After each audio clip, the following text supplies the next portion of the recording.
Hi అండి, welcome to our YouTube channel. ఈరోజు మేమైతే నెల్లూరులో ఉన్న గొలగమూడి వెంకయ్య స్వామి టెంపుల్కి అయితే వెళ్ళాము. ఇది నెల్లూరు నుంచి జస్ట్ 12 కిలోమీటర్స్లో అయితే ఈ టెంపుల్ అయితే ఉంటుందండి. వెంకయ్య స్వామి వెలిసింది గొలగమూడిలోనే. ఇంకా వెంకయ్య స్వామి వాళ్ళ ఇల్లు, ఆయన సమాధి అన్నీ ఇక్కడే ఉంటాయి.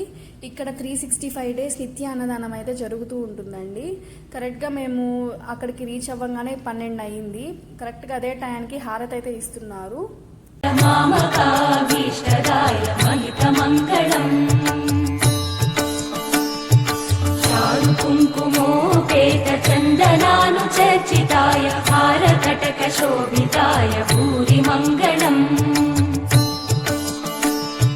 విమల రూపాయ వివిధ వేదాంత వేద్యాయ సుజన చిత్త కామితాయ సుభగ మంగళం రామదాస మృదుల హృదయ తామరస నివాసాయ స్వామి భద్రగిరివరాయ దివ్యమంగళం దివ్యమంగళం దివ్యమంగళం.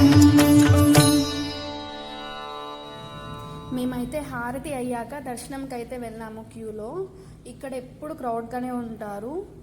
కమల విహ మనసిల సతు మమ నిత్యం మనసిల సతు మమ నిత్యం గరుడగమన తవ చరణ కమల విహ మనసిల సతు మమ నిత్యం మనసిల సతు మమ నిత్యం మమ తాపమ పాకురుదేవా మమ పాపమ పాకురుదేవా మమ తాపమ పాకురుదేవా మమ పాపమ పాకురుదేవా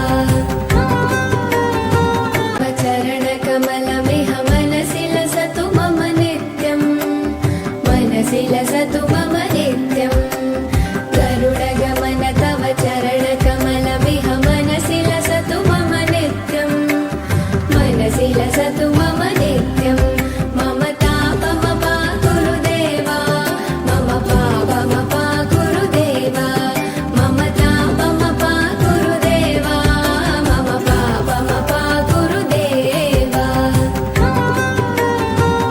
ఈరోజు స్వామివారి దర్శనం అయితే చాలా బాగా జరిగిందండి. అక్కడే ఉన్న నిత్య అన్నదానశాలకు కూడా వెళ్ళాము. అలాగే అక్కడే స్వామివారి ఆశ్రమంకి కూడా వెళ్ళాము. చాలా బాగా జరిగాయి ఈరోజు అన్నీ. ఇలాంటి మరిన్ని వీడియోస్ కోసం శివ అక్కి ఛానల్ అయితే సబ్స్క్రైబ్ చేయండి.